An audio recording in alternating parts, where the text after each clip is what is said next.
I don't want to say I'm feeling like a royal personality, but in fact, I feel very good today. All around me, you can see signs of royalty, and I'm sure that is why you can see that this Oba of Lagos Square is actually decorated, adorned with color purple, signifying royalty. A while ago, we had the arrival of some dignitaries. We had the Deputy Governor of Lagos State, and also the Executive Governor of Lagos State too has arrived. He is a Siwaju Bola Ahmed Tinubu, which I'm sure you all know. And I was told that the governor has to arrive before the Oba. Now the Oba does not get up for the governor, but the governor gets up for the Oba. And so we are still awaiting the arrival of the Oba himself. Well, it is a beautiful day, and I'm sure you can see that behind me and all around me you can hear music. Rejoicing is in the air today. We have musicians, they call themselves the Festour band. You can see them beside me. So on my right-hand side, you can see women, and on my left, you can see the men. Well, I'll get to ask them why they don't integrate, why we don't have women and men together, why we just have women on one side and men on one side. But that will be later. Yes, around too, we have members of the Lagos State Arts Council, and they're very much around to display and, you know, say welcome to the new Oba. Okay, just arriving is the governor of Anambra State. And he's, all right, and I'll get to talk to him. I'll interview him and let him talk to you, and he will actually tell you what the experience here is. But for now, I just want to hand you over again to the studios while we go around to bring to you an up-to-date account of the happenings here. So stay with us. That's very lovely. I wonder what Kumbi will describe her head tie. It looks more like an umbrella. I don't know, maybe a canopy somehow. But Kumbi, the team there, thank you very much. Kumbi, Twakli, Lawson, Telma Abazi, and Lolade Oba Femi. And of course, we want to say a hearty congratulations to Siwaju Bola Ahmed Tinubu and his beautiful wife, Yeye Asiwaju Oluremi Tinubu. You've done a very good job. Well, we're here, we're with you. And we have in the studio, my colleague is joining me now, Catherine Obiang. Yes. Catherine, how are you doing? For Elaine, it's your sister. For me, it's colleague. It's okay. It's one of those things. Okay. I'm doing fine. Okay. It's one of those things. Look, I wanted to put you on a... You didn't. Are we fighting? No, we're not fighting. The first word that came out was your colleague. It's okay, Sadiq. I take it in good stride. Thank you very much. We're supposed to be celebrating. Yes, we are. Put up smile. All right, you have a guest in the house. Yes, I do. Good. Thank you very much. And he's from one of the ruling houses in Lagos, Prince Sultan Ladiga Adeniji. Yes, I do. Good. Thank you very much. And he's from one of the ruling houses in Lagos, Prince Sultan Ladiga Adeniji Adele. Quite a mouthful. You're welcome, sir. Thank you. And well, during the live transmission from the Oba of Lagos Square, we were talking about his consultancy as a teacher and a trainer for mathematics. Well, that's just a sideline. We're going to talk about what's happening today at the TBS. Now, let's go down to the basics. The new Oba. Who is Oba Akiolu? His Royal Highness Oba Akiolu was born on the 29th of October 1943. He is a direct descendant of King Ado, who ruled from the year 1630 to 1669. Akiolu descended from the first Akiolu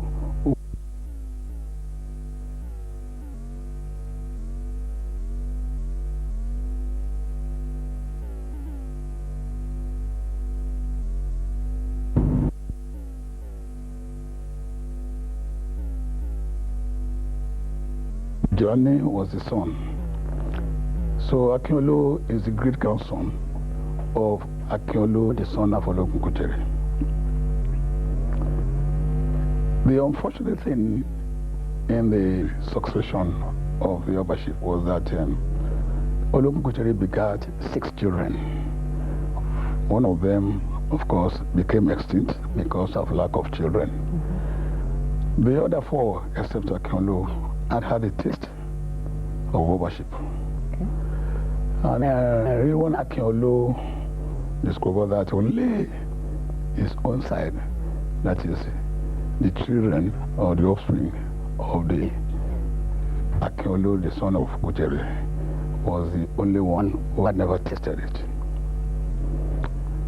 He was close to the palace right from the childhood. He became an orphan at the age of 12. He lost his mother at the age of 9 and his father, Tijani, at the age of 12. He was determined to succeed because of the lack of access to the palace before his birth. He had a very, very humble beginning because he didn't have any parents. But the determination was there. He became very close to the family of the Adeyinka Oyekan11. At that time, we were very young. And my father became Oba when I was 10 and he was 6. And he was very, very particular about finding out what was going on. Nobody knew, except few of us, why he was doing that. Because even when he was still in school, he had made up his mind that he was going to become the Oba of Lagos in his lifetime. Now, there was a particular incident which actually was very remarkable in his life. My late father, the Oba Adeyinka Oyekan11, died in 1964, and I was in the palace. He was very close to me, and he was also in the palace. It was on the 12th of June 1964 that the incident happened. And we went to collect ice block from 7-Up to preserve the body of my late father. And immediately we came in. Of course, he was already in my room. Immediately we came in, he joined us in carrying the ice block.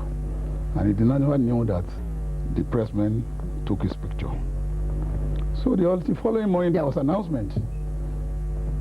Headline, Oba Adeyinka is dead, with the picture of my late father. And there was an attached picture, a small picture, of Riliwanu Akiolu carrying ice block. And it was referred to as a page. Oh. A palace page. Oh. He never liked it. And that day, it said, I am going to become the Oba. I'm going to show them that I'm a prince. And the ambition started from that 13th day of July 1964. And he never missed his words. He took every step. He made all necessary connections. And there was a time when I was laughing at him, asking him, why do you have to go around everybody to find out the history of Lagos? He knew the entire history of Obaship in Lagos at fingertips. And he knew who to consult. He never messed up with any chief. He was close to the least of the chiefs. And he gave them assistance. And he told them his mind. But at the time my father died, he was too young. He was only 21. So he could not contest. And when Oyekan ascended the throne the following year, 1965, he became very close. I was very close too, and we were comparing notes. And he started suspecting if I was also interested in something. But the day I declared my interest to some praise singers in the palace, when they were prostrating and saying that I was going to become a future Oba, I said my father died just before the present one. I really expecting me to succeed. And I also have senior brothers who could also succeed. And of course, by Yoruba tradition, you don't aspire when you have senior members of the family. So Riliwanu Akiolu heard of this, and he came to me and said, my Egmo, I understand you have stepped down for me. So we laughed over, and the plan went on, and we never hit this, and we were working hard. So Akiolu has to build himself, all on his own. Of course, when you are building yourself, there are people in your life. like the retired Commissioner of Police, Oba Akiolu, who retired as Commissioner of Police. There are some others, but that one was very significant because when he wanted to join the police, he was very instrumental in taking him as a junior brother and ensuring that he was properly trained, because Akiolu was actually in charge of training. So Akiolu went round and ensured. He did not only do that, he ensured that every important personality in Nigeria was informed that he was going to be an heir to the throne, and he was determined to become it. Just a few days ago, the Emir of Ilorin came to the palace, and they related to all of us how the two of them actually worked hard to succeed their fathers or their forefathers. That Ibrahim Sulu Gambari and Riliwanu Akiolu had been plotting for the last 28 years that the two of them must become. And now the two of them have become their traditional rulers in their various places. And when he came 2 days ago, it must be at Tafawa Balewa now. When he came 2 days ago, he said he will be his guest until Monday. So Riliwanu Akiolu now cherished education. He discovered that he had to educate himself, and when he joined the police, he used every opportunity to read further. And he was a very highly disciplined officer. He is a no-nonsense person, and he hates anybody who pretends. He does not hide anything. In fact, he does that to a fault. And these are the things our elders are saying, that we should work and ensure that our new Oba does not show his temper almost all the time. Let's take a quick break, very short break. We'll come back to it. We'll continue this interview with Prince Sultan Adeniji Adile. We'll quickly go over to TBS, where I understand our crew there are waiting for us, because the Vice President of the Federal Republic of Nigeria has just arrived. I'm talking about of course, Atiku Abubakar. He is there, and I don't want to shoot it now. I don't know who is going to be talking to him. Are we going to have an interview with him? I don't know. But let's go to TBS and see exactly what is happening there with the arrival of Abubakar Atiku, Vice President, Federal Republic of Nigeria. TBS.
Materialized into reality.